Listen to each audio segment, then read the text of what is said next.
Confrontation is scary, but staying silent is often scarier. You know that knot in your stomach when you know you need to say something, but you'd literally rather disappear into the floor? Well, that's what we're going to talk about today. Why avoiding confrontation feels safer, but actually destroys everything you're trying to protect. The psychology of conflict avoidance and why silence is the real relationship killer. We're going to get into all of that.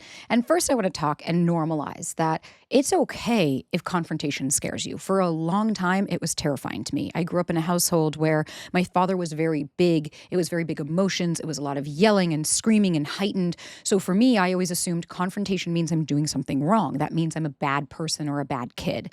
It wasn't until I became an adult and started having adult relationships and really understanding that confrontation is part of life. You're going to disagree with people, and staying silent often is just self-abandoning. We're doing things to make other people stay and because we're scared and all of those things, but we need to hear your voice. And part of being in a healthy and secure relationship is that you have conflict, but you also have repair. My partner and I, we can have some really tough conversations, some really hard conversations and talks, but at the end of the day, we know that we're both safe and that the other person is there for us. So we know that the confrontation is only going to bring us closer. So let's talk about something called the confrontation phobia. So there's something called rejection sensitivity. And this was in 1996 by Downey and Feldman. And so the brain interprets the potential conflict as social rejection threat. And then what happens? So if your brain is interpreting that this is a threat, especially as ADHD or anxious attachment style, we can have rejection sensitivity that's heightened.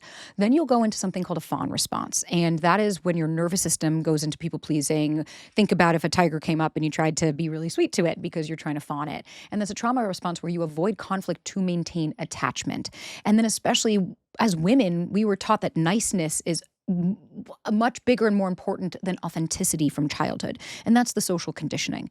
And the reason I'm bringing all these aspects up is because I want to go over really the why. Why are we scared of conflict?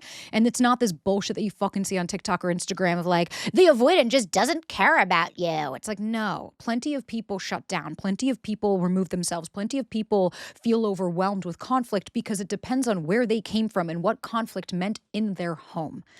And we have something called catastrophic thinking. And your brain jumps to, if I speak up, they'll leave without evidence, because at some point along the way, maybe that's what happened. Maybe as a kid, you said something and your caregiver got angry or mad or dismissive, or if confrontation meant you weren't safe, then you're going to just fill in the blanks of, if I say something, I'm going to lose my connection to this person. And that doesn't always mean that it's based in fact. But there's also something called learned helplessness, and that all feeds into each other, where the past experiences of speaking up led to negative outcomes. Your nervous system doesn't forget that. Your brain and your body isn't going to forget that. And guys, just want to quickly chime in. If you haven't already, I've got a podcast called The Sabrina Zohar Show right here on YouTube. And if you want to join the foundation course, if you need more, work one-on-one, ask a question, everything is at sabrinazohar.com. So just like to let you guys know there are resources. So what's the cost of staying silent? Well, the first thing is that resentment's going to build. These small issues are going to become big problems, and then you start to disappear. You start editing yourself to avoid conflict. Then they have no fucking idea. They can't fix what they don't know is broken. It might not even necessarily be broken. Maybe it's just fractured. Maybe it's just that they've said something to you that really hurts you. And instead of going and saying, hey, I only appreciate that you said that, because if you say that, the fear is, oh my God, they're going to think I'm too much. Or what if they leave? What if they get mad at me? What if they get angry? But that's self-abandoning. That's trying to anticipate the future and figure out what's to come so that you can keep yourself safe. And all that does is it creates distance. Authenticity dies when you can't express yourself and you're just betraying yourself. You're teaching people it's okay to treat you poorly instead of, I know I'm deserving and worthy of more. I know that I deserve to have somebody that shows up. I deserve to have somebody that hears me. And it starts and stops with me. Because if I don't actually believe that my voice matters, if I don't actually believe in myself and genuinely, not just the bullshit platitudes of like, do you believe you're worthy and deserving of love? Yeah, sure, of course. Doesn't everybody? But really, what parts of myself do I not think are lovable? What am I scared of happening if I do take up space? And I hear this all the time of like, I'll be too much. You're only too much, right? Your behavior might be too much. If you text someone 1,000 fucking times in an hour, that behavior is too much. It doesn't mean you are. We don't have to fuse and become all of these things with our parts. But if you really want to stop self-abandoning, if you really want to show up for yourself, then it starts with telling people, hey, I'm not okay with that. That doesn't sit well with me. I'm bothered by what you said. My partner and I always say, hey, to avoid resentment, can I share? That way we know when someone says that, okay, I need to listen. Like they're coming to me with something, or I just need to share something with you that really bothered me. Sure, back in the day, I used to be scared. And I realized the people that benefited from my silence were the people that were acting in ways that kept me silent. They benefited from the versions of me. And part of speaking up and having quote unquote confrontation in your relationship or in your dating experience is also being okay and knowing that you might lose people. You might lose somebody that doesn't want to take accountability and ownership, but staying silent was only going to prolong the inevitable. You've probably stay in a fucking situationship because if you're scared of speaking up, you're scared to lose them, but you've already lost yourself. So let's talk about what confrontation actually is, not like just fighting all the time. So it's not attacking. You're sharing your experience, but you're not attacking their character. That's a big difference. It's like, hey, what you said really bothered me. I'm not saying you're a fucking asshole. You're a piece of shit. No. I'm not attacking who they are as a person.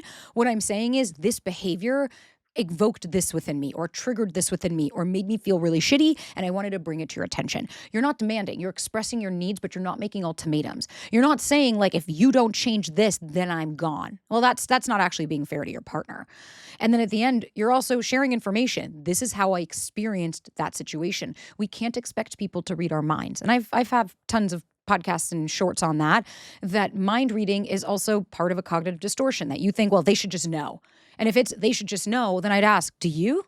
Do you just always know what they're going through? What facts do you have to back that up? Because oftentimes we create stories and narratives, but that doesn't mean that there's actual factual information in that.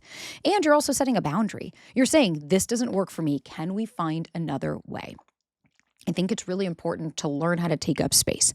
I remember even when I first started dating my partner, I just said like, hey, do you want to go do this weekend? I was like, you want to go to Home Goods? Because like I practically live at Home Goods. And he just said, no, and walked off. And like to the average person, they'd be like, all right, what's the big deal? He said no. Like he's allowed to say no. It wasn't that. It was the trigger that within me, I got really upset and I was like, oh my God, I started to hyperventilate. I was starting getting warm. I started freaking out and I stopped and I said, whoa, what's coming up for me? How old do I feel? And I was like, man, I feel like a child right now. And I was like, I feel like I'm talking to my dad.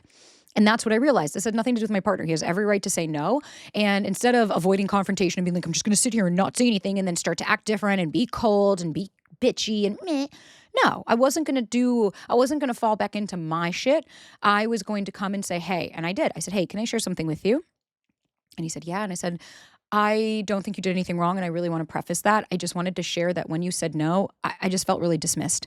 I would love moving forward if you could just let me know the why maybe, because it just reminds me of my dad and makes me feel really small. And again, I'm not saying you have to change or be anybody different. This would just be really helpful for me. And my partner was like, oh my God, of course, whatever you need, like absolutely. And we've never had that issue again. Not to say we haven't had other issues, but imagine if I'd stayed silent, if I just didn't open my mouth, how would he know that I was upset by that? And then I'm acting different. And this poor guy is just going to walk around thinking that I'm off my fucking rocker. So how do you do it? You use I statements like I did. Hey, I felt confused when, not you always do. If you start with you always and you never, end the conversation at that point because you're not actually there. I need you to focus on their behavior, not their character. It's when you cancel last minute, not you're unreliable. Oh, wow. Because that could be really, really hard for someone to hear, especially when they're like, whoa, have you been holding this in this entire time and I didn't even know that's how you felt? We also need to be specific. What happened, how it affected you, and what you need going forward, right? Like I had said to him, I'm not saying this. I got triggered. I started going in my head. This made me feel really small. What I need from you moving forward is... And then last, you got to stay curious. Maybe you tell them, like, help me understand, instead of accusations, instead of like, you're a fucking asshole, help me understand what made you say no. You're getting curious about your partner because that will then breed safety and then they feel seen. And they're like, oh, cool. Thanks for not like jumping down my throat or making an accusation. Confrontation isn't about winning. It's about connecting. And silence protects the relationship, but it kills your fucking soul. And it might not even protect your relationship at the end of the day. It might actually really just prolong the inevitable, baby. You're going to cry now or you'll cry later. It's better to have the difficult conversations than fake a fucking relationship. Because at the end of the day, who are you faking it for? For you or for them? Because if your needs aren't met and you're not satisfied, then at the end of the day, you staying quiet just means that you're self-abandoning and you're teaching other people, you can do whatever you want to me. I'm not going to say a fucking word. And that is a shit that we are going to leave in the past, baby, because you deserve better than that. And I get it. Maybe we can work on regulating, come back to the present moment, and remind yourself, I might be scared to speak up, but I know that staying silent can be even scarier because I'm never going to have my needs met if I don't say that, if I don't ask for what it is that I need. Which brings me into, you want me to ask for what I need? Don't forget to rate and review this or leave a comment. I can do this. Thumbs up, Subscribe, leave a comment. Let me know if you liked it. Let me know if you need more. And don't forget, guys, to listen to the podcast. And if you need anything at all, sabrinazohar.com for some free guides. You can join a course, you can work one-on-one, ask a question, or just be part of the community. So, guys, thank you so much for joining, and I'll see you next time.